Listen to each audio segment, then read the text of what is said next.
Hey everyone, you are watching the Creamy Tale and welcome to my channel after a long gap. তো কিছুদিন একটু ব্যস্ত ছিলাম cake নিয়ে প্লাস কিছু পার্সোনাল প্রবলেম নিয়ে। তো ফিরে এসেছি আবার একটা নতুন ভিডিও নিয়ে। এখানে আমি 1.5 পাউন্ডের স্ট্রবেরি ফ্লেভারের সেমি ফন্ডেন্ট ইউনিকর্ন থিমের কেক দেখাবো। তার জন্য আমি আগে থেকেই ক্রাম কোট করে রেখেছিলাম, যেহেতু স্ট্রবেরির ফ্লেভারের কেক করলে তার ফিলিংস এবং ক্রাম কোটিং আমি আগেও কয়েকটা ভিডিওতে শেয়ার করেছি, তার জন্য এটা রিপিট করলাম না। তো যাই হোক, সেটার লিঙ্ক আমি দিয়ে দেবো, প্লাস স্ট্রবেরি স্পঞ্জের রিটেন রেসিপিও আমি শেয়ার করে দেবো ডেসক্রিপশান বক্সে, তোমরা প্লিজ চেক করে নিও। আর এখানে যেটা আউটার আইসিং সেটা হচ্ছে পিচ কালারের, তার জন্য হোয়াইট হুইপ ক্রিমের মধ্যে জাস্ট 2 to 3 ড্রপস আমি ম্যাজিকের রেড জেল কালারটা ইউজ করেছিলাম। তো এক্স্যাক্ট এই শেডটাই আসে, খুব মিষ্টি একটা পিচ শেড। তোমরা ইজিলি এটা করে নিতে পারবে হোয়াইটের ভেতরে রেড জেল কালার অ্যাড করে। আইসিংটা আমি অবসেস স্প্যাচুল আর স্টিলের স্ক্র্যাপার দুটো দিয়েই করে থাকি। আর ফাইনাল যে ওপরের যে শার্প এজেস তার আনার জন্য আমি অবসেস স্প্যাচুলা দিয়ে এভাবে আস্তে আস্তে কেকটা ঘুরিয়ে তারপরে শার্প এজটা নিয়ে এসেছি। এটা একটু সময় সাপেক্ষ, কিন্তু ভালো ফিনিশিং আসে। তো যাই হোক, এরপরে বেসের যে এক্সট্রা ক্রিমটা ছিল সেটা পরিষ্কার করে নিয়ে কিছুক্ষণ ফ্রিজে রেখে দেব সেট হওয়ার জন্য।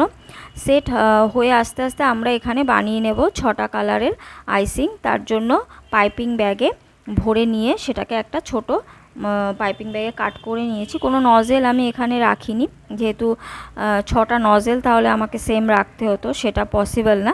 তার জন্য পাইপিং ব্যাগেই ছোট্ট কাট করে নিয়েছি মুখের সামনে। আর 6টা কালার বলছি কেন, আমি 5টা শেড আমি নিয়েছি। এখানে 5টা শেড নিয়েছি: violet, sky blue, yellow, light green and red. তোমরা চাইলে 6টা শেড নিতে পারো, পিঙ্ক অ্যাড করতে পারো, রেডের অল্টারনেট অরেঞ্জ অ্যাড করতে পারো। যেরকম তোমাদের অরিজিনাল কেকটা মনে হবে যে কালারফুল বানাতে গেলে যে শেডটা মানে প্রমিনেন্ট হবে সেটা তোমরা নিয়ে নিতে পারো। আমার এখানে যেহেতু পিচ শেড, তাই আমি এখানে পিঙ্কটাকে স্কিপ করে গেছি, যেহেতু মনে হয়েছে পিচ আর পিঙ্ক অতটা ভাইব্রেন্ট হবে না। এখানে রেডি হয়ে গেছে। এরপরে চলে যাব ফন্ডেন্ট ওয়ার্কে। তার জন্য এখানে নিয়ে নিয়েছি 6টা শেডের ফন্ডেন্ট। ভালো করে টাইলুস পাউডার আর কর্নফ্লাওয়ার দিয়ে ভালো করে মেখে সেটাকে 10-15 মিনিটের জন্য সেট হতে দিয়েছিলাম। এরপরে আমরা ফিগারিনগুলো বা যেরকম মডেল বানাবো সেটার জন্য নিয়ে নিয়েছি। এখানে হালকা হাতে এরকম করে রোল করে নেব, বেশি জোরে প্রেস করব না, তাহলে ভেঙে যাওয়ার চান্সেস থাকে। এরকম করে আমরা 6টা কালার পরপর করে নিয়েছি। করে নেওয়ার পরে সেটাকে এবার এরকম একটা রোলিং পিন বা তোমরা চাইলে কোনো রাউন্ড শেপের কিছু একটা কাটারকে মাঝখানে রেখে ওইভাবে সেট করে নিতে পারো। আমি এখানে রোলিং পিনটা ইউজ করেছি এরকমভাবে। তো এরকম হয়ে গেল। এরপরে আমি এটাকে কাট করে নেব। কাট করে নেওয়ার জন্য এক্ষেত্রে আমার ওই ব্লেডটা কাজ করেনি, তার জন্য স্কেল দিয়েই করে নিয়েছি। এবার স্কেলটা দিয়ে এভাবে যেটুকু এক্সট্রা পোর্শন সেটাকে কাট করে দিয়ে বাকিগুলোকে এবার জয়েন করে নেব এডিবল গ্লু দিয়ে। এডিবল গ্লু দিয়েও করতে পারো, বা এডিবল গ্লুয়ের পরিবর্তে যদি চকলেট মেল করে করো সেটাও অনেকে করে থাকে, সেটাও হয়, হেল্পফুল হয়। কিন্তু আমি যেহেতু এসিতে কাজ করছিলাম, তো এসিতে কাজ করতে গেলে চকলেটসটা মেল্ট হতেই আবার ঠান্ডায় আবার জমে যায়, একটু অসুবিধা হয়ে যায়। তো এডিবল গ্লুটা দিয়েই করেছি, সেক্ষেত্রে আমার অসুবিধাটা একটু কম হয়। আমার এখানে হয়ে গেছে রেইনবো, এটাকে একটু ড্রাই হওয়ার জন্য সরিয়ে রাখবো। এর মধ্যে করে নেব ক্লাউড। তার জন্য হোয়াইট ফন্ডেন্ট নিয়ে নিয়েছি, আর নিয়ে নিয়েছি মিডিয়াম সাইজের যে ক্লাউড কাটারটা হয়। তোমরা তোমাদের রেইনবো অনুযায়ী ক্লাউডটা কেটে নেবে। আমার এখানে মিডিয়াম সাইজটা ঠিকঠাক ছিল, তার জন্য মিডিয়াম ক্লাউড কাটারটা নিয়ে তার ওপরে দিয়ে দিচ্ছি একটু এডিবল গ্লু। এবার এখানে অ্যাড করব নাম্বার 6। এবার যেহেতু 6th ইয়ার বার্থডে, তো তার জন্য অ্যালফাবেট কাটারে 6টা কেটে নিয়ে সেটাকে এবার এরকম একটা 6 ক্লাউড করে নিলাম। এরপরে এরকম সেম টু সেম আরও দুটো করে নিচ্ছি। এই আরও দুটো করে নিয়ে সেটাকে আমরা একটা রাখবো লেফট সাইডে, আরেকটাকে রাখবো রাইট সাইডে। দুটো আমার হয়ে গেল। এরপর দেখাচ্ছি স্টারটা আমি অলরেডি আগে করে রেখেছি, তোমাদেরকে দেখানোর জন্য ব্লু শেডটা আবার করছি। খুব পাতলা করে এটা করে বেলে নিতে হবে, যেহেতু উঁচু বা মোটা স্টারের দরকার নেই। একদমই পাতলা করে একদম ছোট যে স্টার কাটারটা রয়েছে সেটা দিয়ে এবার কাট করে নেব। একদম ছোট্ট দেখবে যে 3 রকমের স্টার কাটার হয়, তার মধ্যে একেবারে ছোট যে স্টার কাটারটা সেটা দিয়ে এভাবে কাট করে নিলাম। যে কটা কালার তোমরা দিতে চাও, আমার এখানে 6টা ফন্ডেন্টের কালার ছিল, তো 6টা কালারের স্টারই আমি করেছি। এবার এখানে যেটা করব, ফন্ডেন্টটাকে ফিক্স করার জন্য নিয়ে নেব পাতলা একদম হোয়াইট ফন্ডেন্টের শিট।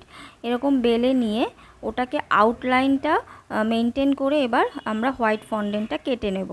যেরকম ফন্ডেন্টের রেইনবোর যে শেপটা সেই অনুযায়ী এবার হোয়াইট ফন্ডেন্টটা ওইভাবেই কাট করে নিচ্ছি। এটা একটু সাবধানে করতে হবে, যেহেতু ফন্ডেন্টটা কাট করতে গেলে খোঁচা লেগে সেটা ভেঙে যেতে পারে। আমার অ্যাকচুয়ালি ভায়োলেট কালারের ক্ষেত্রে হয়েছিল বলেই তোমাদেরকেও বলে দিলাম। তো এটা কাট করে নেওয়া হয়ে গেলে এবার এটাকে আমরা ফিক্স করব এডিবল গ্লু দিয়ে।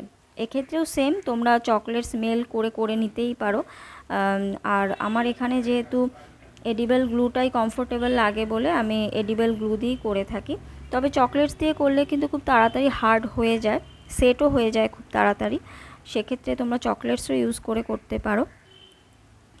তো হয়ে গেছে আমার। এটাকে এবার গ্লু দিয়ে আমরা রেইনবোটাকে সেট করব। তার আগে নিয়ে নেব স্কিওয়ার্স, যাতে একবারে আমাদের সেট করতে সুবিধা হয়। এখানে একটা স্কিওয়ার দিয়ে দেবো, আর রাইট সাইডে দিয়ে দেবো আরেকটা স্কিওয়ার্স, আর দুটোকে কানেক্টিং একটা ছোট টুথপিক অ্যাড করে দিচ্ছি। এরকমভাবে অ্যাড হয়ে গেলে এরপরে আমরা এটার ওপরে বসিয়ে দেব রেইনবোটাকে বসিয়ে হালকা হাতে প্রেস করে এবার এটাকে সব কিছু ফন্ডেন্ট ফিগারিনগুলোকে এয়ারটাইট বক্সে ড্রাই হতে দেব।